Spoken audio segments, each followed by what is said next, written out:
जय हिंद। मैं अजीत कुमार आप सभी का स्वागत करता हूं यू ट्यूशंस पे। आज हम पढ़ेंगे 31 जुलाई से 6 अगस्त तक के वीकली करंट अफेयर्स। चलिए शुरू करते हैं, लेकिन उससे पहले आप हमारे टेलीग्राम चैनल को जरूर ज्वाइन करें। यहाँ आपको सभी वीडियोस की नोटिफिकेशंस और पीडीएफ मिल जाएगी। आपको इस करंट अफेयर की वीडियो की भी पीडीएफ आपको हमारे टेलीग्राम चैनल पर मिल जाएगी आपको। चलिए शुरू करते हैं आज के पहले क्वेश्चन से। आज का पहला क्वेश्चन ये रहा, first government owned online taxi service auto taxi service Sawari will be roll out in which state in August. तो आपको बताना है कि पहली सरकार द्वारा चलाई गई ऑटो टैक्सी सर्विस जिसका नाम सवारी रखा गया है वो किस राज्य में शुरू की जाएगी। तो आपके ऑप्शन है गोवा, उत्तर प्रदेश, केरल या राजस्थान। तो सही आंसर आपका है ऑप्शन सी, केरल।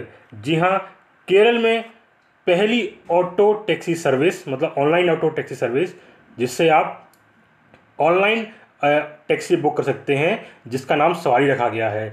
इसमें क्या होगा, जो इस टैक्सी सर्विस में ये होगा, क्या नाम है, आपके जो किराया होता है आपका टैक्सी का वो कम रखा रहेगा बाकी टैक्सियों के मुकाबले। जैसे अभी प्राइवेट जो टैक्सी चलती हैं उनका किराया 50 रुपये है, तो इसका जो किराया होगा वो 30 से 40 रुपये के बीच में होगा।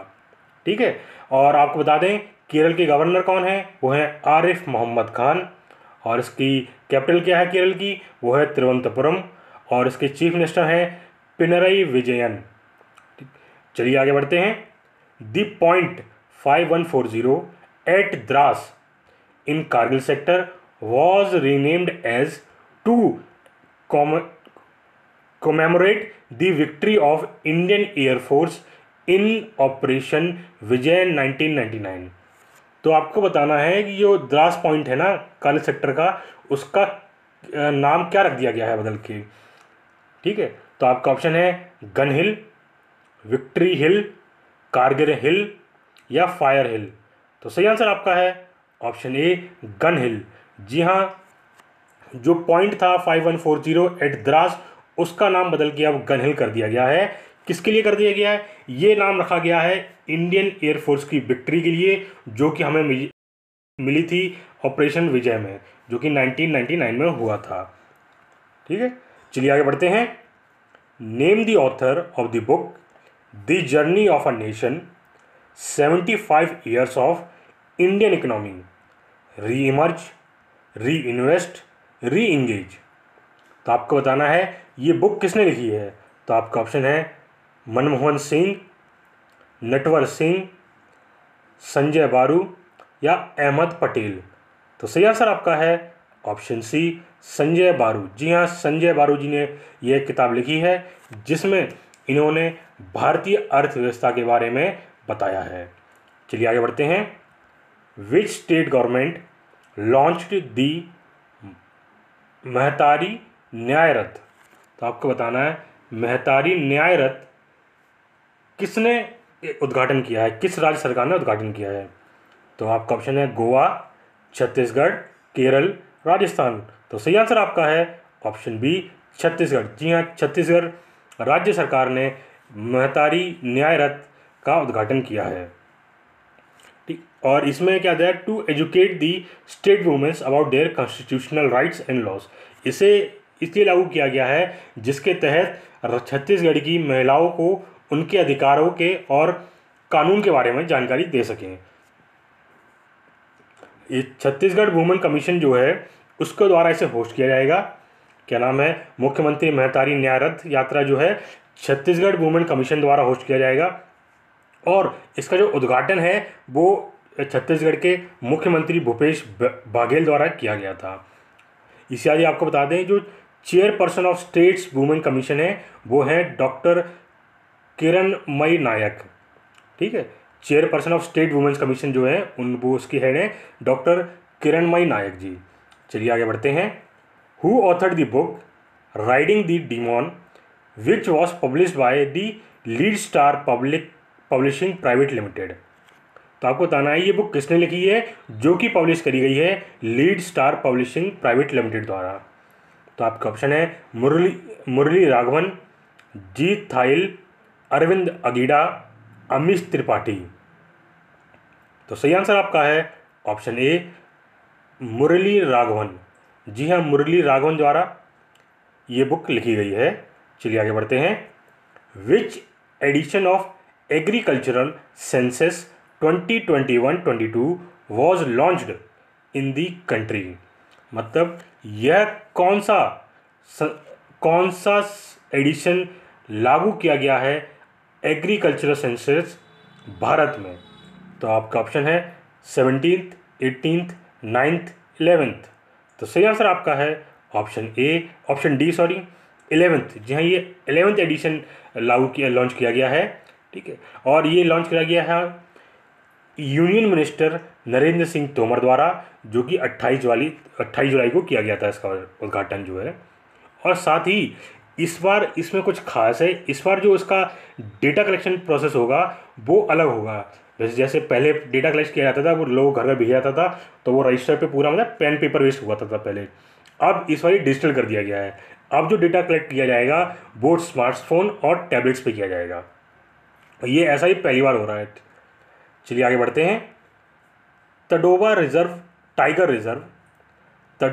Tiger reserve hosted the global tiger day celebrations. It is located in which state. तो आपको बताना है तडोबा टाइगर रिजर्व है वो किस जिले में स्थित है। तो आपका ऑप्शन है मुंबई महाराष्ट्र, मोरबी गुजरात, चंद्रापुर महाराष्ट्र या जोरत असम। तो सही आंसर आपका है option C Chandrapur Maharashtra. Tadoba tiger reserve Maharashtra played host to global tiger reserve. मतलब तडोबा टाइगर रिजर्व जो है वो होस्ट करेगा इस बार, मतलब इस बार उसका उद्घाटन करेगा या उसे लॉन्च करेगा ग्लोबल टाइगर डे। ठीक है, और ये जो है अटेंड किया जाएगा union minister of environment, forest and climate change Bhupendra Yadav द्वारा। और ये सेलिब्रेशन कहाँ होगा? ये सेलिब्रेशन होगा चंद्रपुर फॉरेस्ट एकेडमी महाराष्ट्र में। इसका क्या नाम है सेलिब्रेशन होगा। और आपको ये बता दें जो ग्लोबल टाइगर डे है वो पहली बार 29 जुलाई 2010 में शुरू किया गया था इसका, और ये सेंट पीटर्सबर्ग में किया गया था इसका। मतलब ये है कि पहली बार जो ग्लोबल टाइगर डे है वो 29 जुलाई 2010 में मनाया गया था सेंट पीटर्सबर्ग में। चलिए आगे बढ़ते हैं। Recently which state received the president colour. तो आपको बताना हाल ही में किस राज्य को प्रेसिडेंट कलर मिला है। तो आपका ऑप्शन है हरियाणा, तमिलनाडु, दिल्ली, आंध्र प्रदेश। तो सही आंसर आपका है ऑप्शन बी तमिलनाडु। जी हाँ, तमिलनाडु सरकार को मिला है प्रेसिडेंट कलर। और ये किसके द्वारा दिया गया है? ये दिया गया है वाइस प्रेसिडेंट वेंकैया नायडू द्वारा। आप देख सकते हैं ये उनका फ़ोटो है, और साथ ही में इनके साथ ये फ़ोटो खिंचवा रहे हैं तमिलनाडु के मुख्यमंत्री M.K. स्टैलिन। और आपको बता दें तमिलनाडु के जो सेक्रेटरी हैं वो हैं वी इरई अनबू, और होम सेक्रेटरी हैं तमिलनाडु के पनिंद्रा रेड्डी। चलिए आगे बढ़ते हैं। Who was the author of a book title lockdown lyrics. तो आपको बताना है लॉकडाउन लिरिक्स के ऑथर कौन है, मतलब ये बुक किसने लिखी है। तो आपका ऑप्शन है संजुक्ता दास, नवीन पटनायक, राजेंद्र विश्वनाथ, रघुनाथ राजा। तो सही आंसर आपका है ऑप्शन ए संजुक्ता दास। जी हाँ, संजुक्ता दास द्वारा लॉकडाउन लिरिक्स बुक लिखी गई है।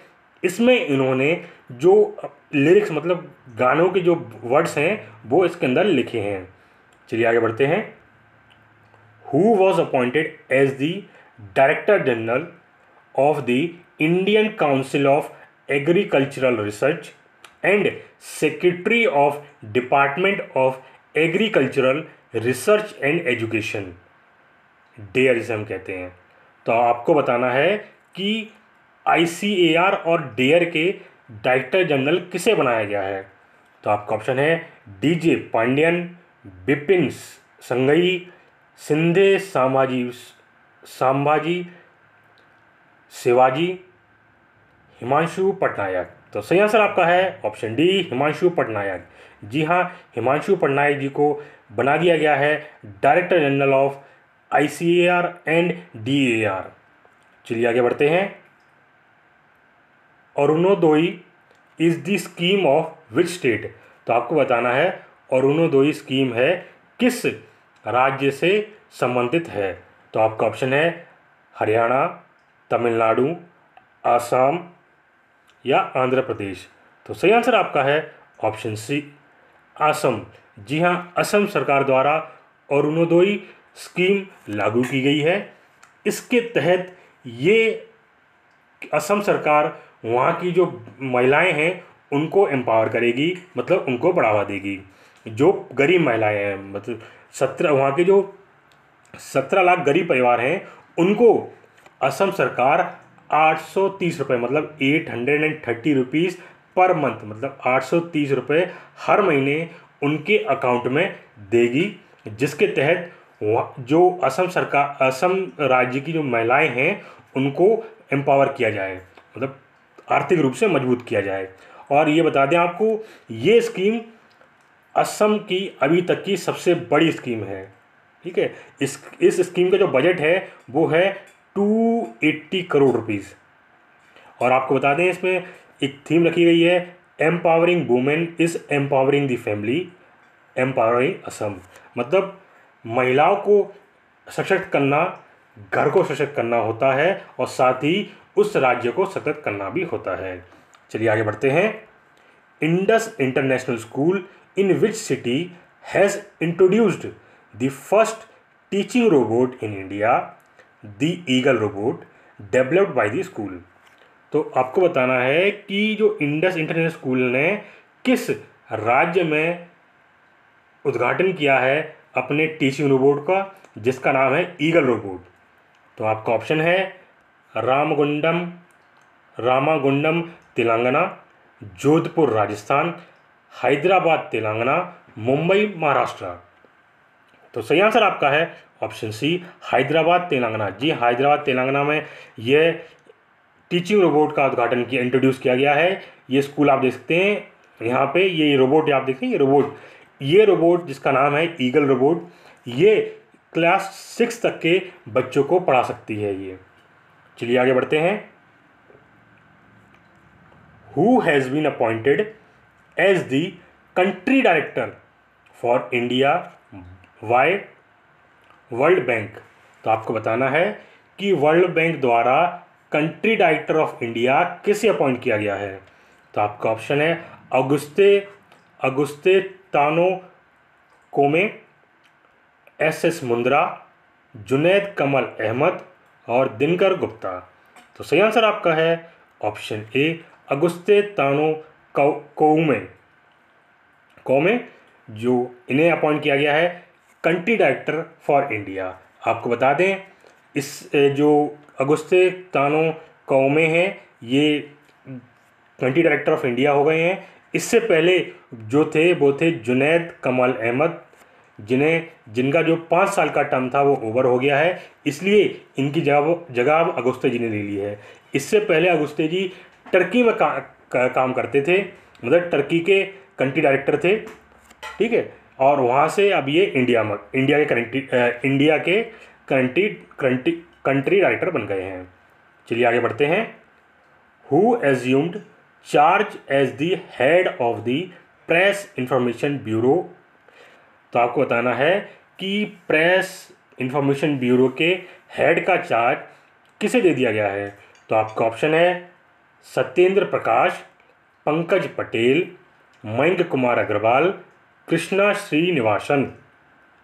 तो सही आंसर आपका है ऑप्शन ए, सत्येंद्र प्रकाश। जी हाँ, सत्येंद्र प्रकाश जी को बना दिया गया है head of press information bureau. और ये आपको बता दें 1988 बैच के ISS ऑफिसर हैं। और इससे पहले जो हेड थे प्रेस इंफॉर्मेशन ब्यूरो के वो थे जयदीप भटनागर, जो कि अब रिटायर हो गए हैं। चलिए आगे बढ़ते हैं।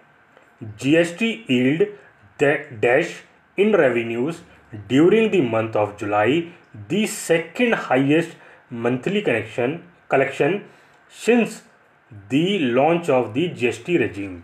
तो आपको बताना है कि जुलाई महीने में कितना GST रेवेन्यू कलेक्ट किया गया है।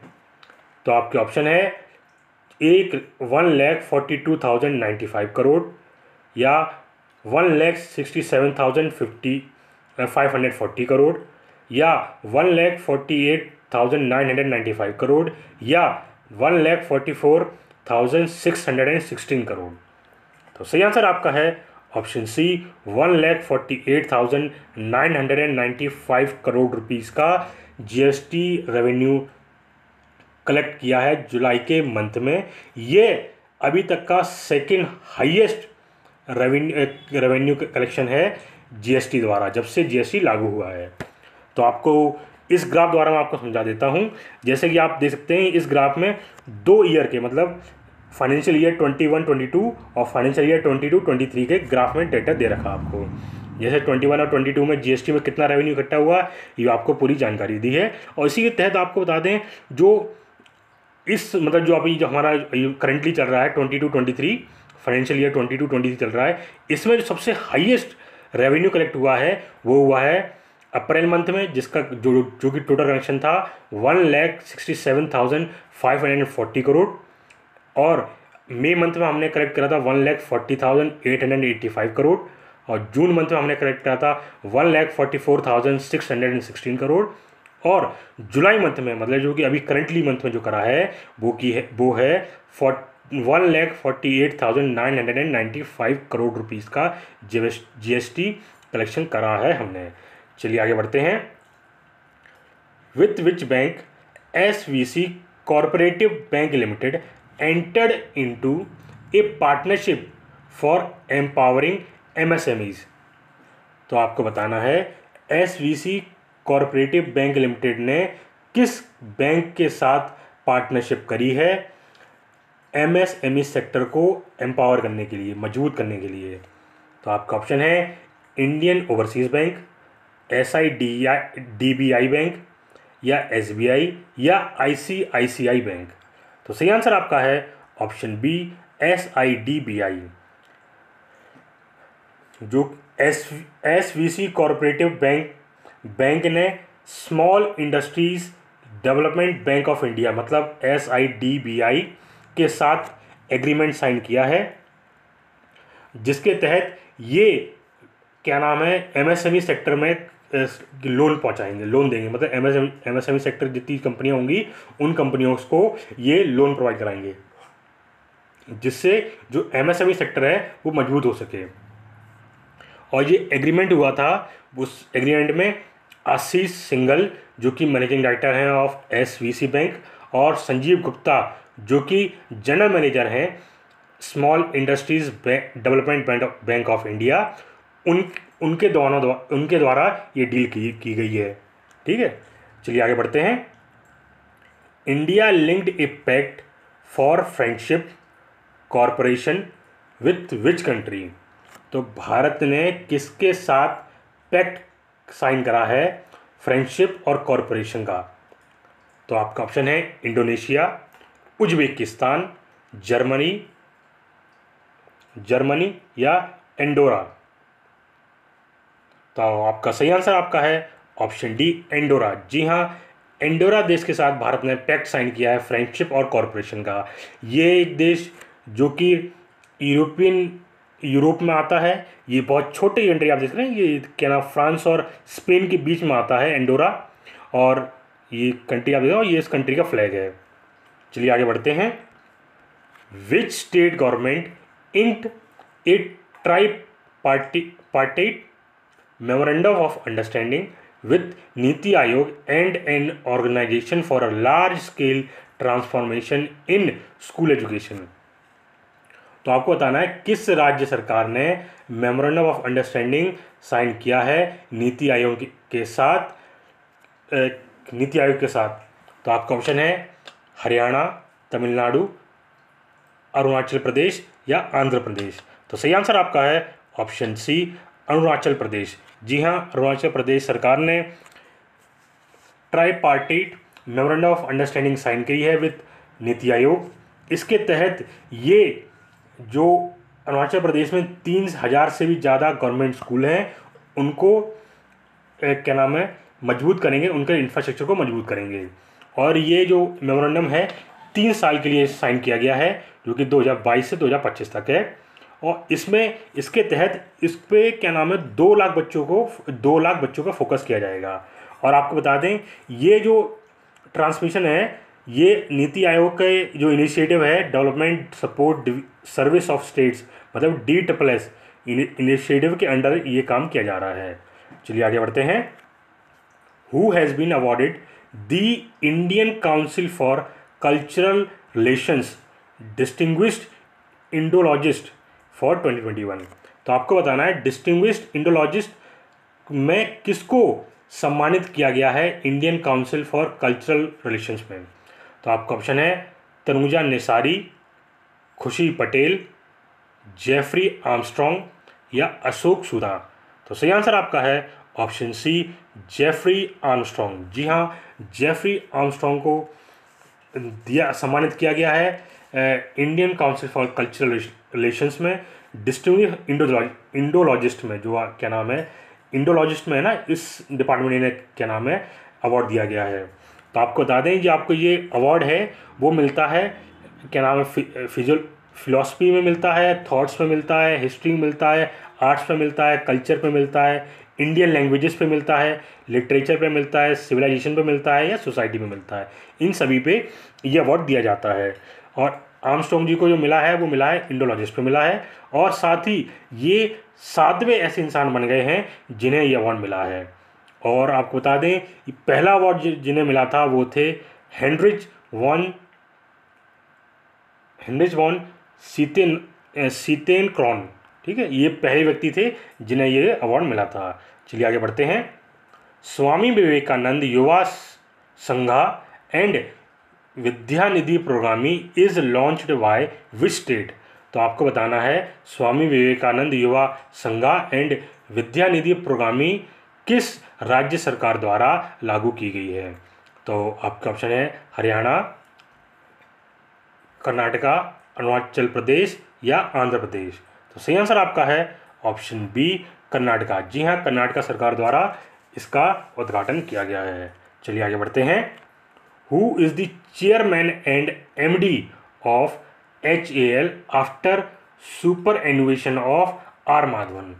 तो आपको बताना है चेयरमैन एंड MD किसको बना दिया गया है HAL का R माधवन के रिटायरमेंट के बाद। तो आपका ऑप्शन है CB Anantha Krishnan, T Raja Kumar, KK Venugopal, Sandeep Kumar Gupta. तो सही आंसर आपका है ऑप्शन ए CB अनंथा कृष्णन। जी हाँ, CB अनंथा कृष्णन जी को बना दिया गया है chairman and managing director of HAL मतलब हिंदुस्तान एरोनॉटिक लिमिटेड। चलिए आगे बढ़ते हैं। Who has been appointed as the chief vigilance commissioner of India. तो आपको बताना है chief vigilance commissioner of India किसे बना दिया गया है। तो आपका ऑप्शन है सुरेश N पटेल, संजय अरोरा, प्रणय कुमार वर्मा, नित्तूर श्रीनिवास राव। तो आपके सही आंसर इसमें है option A Suresh N Patel. जी हाँ, सुरेश N पटेल जी को बना दिया गया है chief vigilance commissioner of India. इससे पहले सुरेश N पटेल जी विजिलेंस कमिश्नर थे जिन्हें अब अपॉइंट कर दिया गया है चीफ विजिलेंस कमिश्नर। और आपको बता दें इसकी जो शपथ है वो राष्ट्रपति द्वारा दिलाई गई, राष्ट्रपति द्रौपदी मुर्मू द्वारा दिलाई गई थी राष्ट्रपति भवन में। आपको इसी साथ ही आपको और जानकारी दे दें, जैसे बता दें सेंट्रल विजिलेंस कमीशन है इसे फॉर्म किया गया था फरवरी 1964 में। और इसका जो ऑब्जेक्टिव है मतलब जो इसका कार्य है वो काम है टू एड्रेस गवर्नमेंटल करप्शन मतलब सरकार के अंदर जो करप्शन हो रहा हो उसे रोकने के लिए। और साथ में आपको बता दें इसकी जो ज्यूरिडिक्शन है मतलब इसका जो काम करने का दायरा है वो गवर्नमेंट ऑफ इंडिया ही है। ठीक है, और इसके जो हेडक्वार्टर है वो न्यू दिल्ली में है। और इसके फर्स्ट एग्जीक्यूटिव जो थे मतलब सेंट्रल विजिलेंस कमीशन के जो फर्स्ट एग्जीक्यूटिव थे वो थे नित्तूर श्रीनिवासा राव। और इसके जो अपॉइंट किया जाता है, मतलब chief vigilance commissioner of India जो अपॉइंट किया जाता है वो प्रेसिडेंट ऑफ इंडिया द्वारा किया जाता है। चलिए आगे बढ़ते हैं। Who has authored a book titled dangerous earth. तो आपको बताना है डेंजरस अर्थ किसके द्वारा लिखी गई है। तो आपका ऑप्शन है सोनू फोगाट, एलन प्रागर, राम बहादुर राय या आर.एन. भास्कर। तो सही आंसर आपका है ऑप्शन बी, एलन प्रागर। जी हाँ, एलन प्रागर द्वारा ये बुक लिखी गई है जिसमें इन्होंने बताया है काश हमें पता होता वोल्केनो के बारे में, हरिकेन्स के बारे में, क्लाइमेट चेंज के बारे में, अर्थक्वेक्स और बहुत से जान के बारे में। ठीक है, चलिए आगे बढ़ते हैं। Who has authored a book title lion of the skies. Hardeep Singh Malik. तो आपको बताना है ये बुक किसने लिखी है। तो आपका ऑप्शन है Stephen Barker, Alan Prager, Ram Bahadur Rai या आर.एन. भास्कर। तो सही आंसर आपका है ऑप्शन ए, स्टीफन पार्कर। जी हाँ, स्टीफन पार्कर द्वारा ये बुक लिखी गई है, the lion of the skies, Hardeep Singh Malik, the royal air force and the first world war. तो आपको बता दें ये जो हरदीप सिंह मलिक जी थी ये पहले फाइटर पायलट थे, क्या नाम है, रॉयल एयरफोर्स के। और आपको बता दें ये जब पायलट बने थे जब इंडियन एयरफोर्स का गठन भी नहीं हुआ था, मतलब हमारी आज़ादी से पहले ये पहले भारतीय फाइटर पायलट रहे हैं। ठीक है, इन्होंने वर्ल्ड वॉर 2 में लड़ी है क्या नाम रॉयल नेवी के साथ मिलके, और इसमें आपको ये पूरी जानकारी दे दी है। ठीक है, चलिए आगे बढ़ते हैं। What is the total Ramsar site tally so far in India. तो आपको बताना है कि भारत में टोटल रामसर साइट्स कितनी हो गई हैं। तो आपका ऑप्शन है 54, 64, 74, 56। तो सही आंसर आपका है ऑप्शन बी, 64। जी हाँ, भारत में अब टोटल रामसर साइट्स 64 हो गई हैं। अगर आप हमारे करंट अफेयर्स को फॉलो करते होंगे तो आपको पता होगा कि पिछले संडे को मैंने जब करंट अफेयर अपलोड किए थे तब आपको बताया था कि भारत में टोटल 54 रामसर साइट्स हो गई हैं, पर अब भारत सरकार ने 10 रामसर साइट्स और ऐड कर दी गई हैं, जो कि मैंने आपको ये लिख दी गई हैं, आप देख सकते हैं। ये 10 रामसर साइट ऐड होने के बाद टोटल 64 रामसर साइट्स हो गई हैं भारत के अंदर, आप देख सकते हैं। इसमें जो अभी 10 रामसर साइट ऐड हुई हैं उसमें सबसे ज़्यादा तमिलनाडु से हुई है, और फिर उड़ीसा, गोवा, कर्नाटका और मध्य प्रदेश से हुई हैं। ठीक है, चलिए आगे इसमें और आप जानकारी दे दें आपको, पर इसी तो आपको मैं ऐसा कर रहा हूँ पूरी लिस्ट दे रहा हूँ आपको, पूरी एक लिस्ट दे रहा हूँ सभी रामसर साइट की। मैं टोटल 64 रामसर साइट्स की मैं आपको पूरी लिस्ट दे देता हूँ, जैसे कि ये रही। आगे बढ़ते हैं और आपको बता दें केओलादेव नेशनल पार्क जो है ये पहला रामसर साइट रहा है। ठीक है, जो कि राजस्थान में है, और साथ ही में वो चिल्का लेक जो है जो कि उड़ीसा में है। ये दोनों, ये क्या नाम है, नेशनल पार्क ये वाला राजस्थान वाला और उड़ीसा वाला, ये पहली रामसर साइट रहे हैं। और सुंदरवन वेटलैंड जो है वो लार्जेस्ट रामसर साइट है इंडिया का, और जो स्मॉलेस्ट रामसर साइट है वो है रेणुका लेक जो कि पड़ता है हिमाचल प्रदेश में। चलिए आगे बढ़ते हैं, आपको ये देखो पूरी दे रहा हूँ आपको लिस्ट। ये टोटल 64 रामसर साइट की लिस्ट है जो अभी तक हो चुकी हैं टोटल। ठीक है, चलिए आगे बढ़ते हैं। Which country will host the international dairy federation world dairy summit. तो आपको बताना है कि कौन सा देश होस्ट करेगा international dairy federation world dairy summit 2022 का। तो आपका ऑप्शन है इंडिया, स्वीडन, डेनमार्क, अर्जेंटीना। तो सही आंसर आपका है ऑप्शन ए, इंडिया। जी हाँ, भारत होस्ट करेगा वर्ल्ड डेयरी समिट जो कि शुरू होगा 12 सितंबर से 14 सितंबर तक न्यू दिल्ली के अंदर। और साथ ही आपको बता दें कि भारत दूध डेयरी फार्म में नंबर 1 पे आता है, क्योंकि भारत में सबसे ज़्यादा दूध उत्पादन होता है। कितना होता है, 210 मिलियन टन्स का पर ईयर हम प्रोडक्शन करते हैं दूध का। ठीक है, चलिए आगे बढ़ते हैं। Who has been appointed as the new CFO ऑफ भारत पे, मतलब chief financial officer of BharatPe किसे अपॉइंट किया गया है? तो आपका ऑप्शन है नलिन नेगी, सोहेल समीर, सत्यम नथानी और भाविक कोलादिया। तो सही आंसर आपका है ऑप्शन ए नलिन नेगी। जी हाँ, नलिन नेगी जी को बना दिया गया है chief financial officer of Bharat पे। आप देख सकते हैं इनका फोटो है और ये भारत पे के नए चीफ फाइनेंशियल ऑफिसर बन गए हैं। और इससे पहले ये क्या नाम है, चीफ फाइनेंशियल ऑफिसर थे credit card issuer of SBI card में, मतलब एसबीआई कार्ड के चीफ फाइनेंशियल ऑफिसर थे, जो कि अब बन गए हैं किसके, भारत पे के चीफ फाइनेंशियल ऑफिसर। चलिए आगे बढ़ते हैं। Who has been take over as the chairman and managing director of state run oil India limited, मतलब ऑयल इंडिया लिमिटेड के चेयरमैन एंड मैनेजिंग डायरेक्टर किसे बना दिया गया है? तो आपका ऑप्शन है नलिन नेगी, सोहेल समीर, रंजीत रथ या भाविक कोलादिया। तो सही आंसर आपका है ऑप्शन सी रंजीत रथ। जी हाँ, रंजीत रथ जी को बना दिया गया है सीएमडी, मतलब chairman and managing director of oil India limited. इससे पहले सुशील चंद्र मिश्रा जी थे, जो कि अब रिटायर हो गए हैं।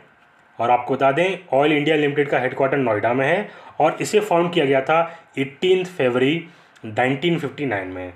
चलिए आगे बढ़ते हैं। Who is the author of the book title madam president, a biography of Draupadi Murmu? तो आपको बताना है ये बुक किसने लिखी है? तो आपका ऑप्शन है नलिन नेगी, सोहेल समीर, रंजीत रथ, संदीप साहू। तो सही आंसर आपका है ऑप्शन डी संदीप साहू। जी हाँ, संदीप साहू द्वारा ये बुक लिखी गई है। चलिए आगे बढ़ते हैं। Which Indian firm made into top 100 in the 2022 Fortune global 500 list? तो आपको बताना है किस भारतीय फर्म ने टॉप 100 में जगह बना ली है फॉर्च्यून ग्लोबल 500 लिस्ट के अंदर? तो आपका ऑप्शन है Tata Motors, Reliance industries, Indian oil corporation या लाइफ इंश्योरेंस कॉरपोरेशन। तो सही आंसर आपका है option D life insurance corporation. इसने जगह बना ली है टॉप 100 फॉर्च्यून ग्लोबल 500 लिस्ट में, ठीक है।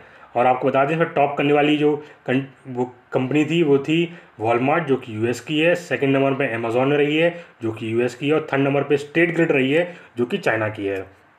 और बता दें आपको लाइफ इंश्योरेंस जो है इसकी जो रैंक रही है वो 98 रैंक रही है।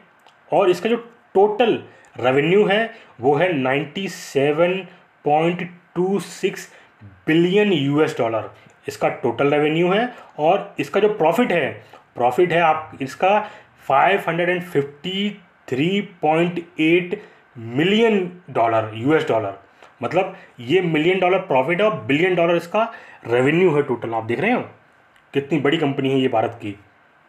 चलिए आगे बढ़ते हैं। आज के लिए बस इतना ही रखते हैं। अगर आपको वीडियो अच्छी लगी हो तो हमारी वीडियो को लाइक करें और हमारे चैनल को सब्सक्राइब करें। अगर आपको ऐसे ही करंट अफेयर चाहिए हो तो आप हमारे टेलीग्राम चैनल को जरूर ज्वाइन करें और साथ ही में हमारे चैनल को सब्सक्राइब करें। हम आपको ऐसे ही बहुत महत्वपूर्ण से महत्वपूर्ण करंट अफेयर आपके एग्जाम के लिए देते रहेंगे। जय हिंद।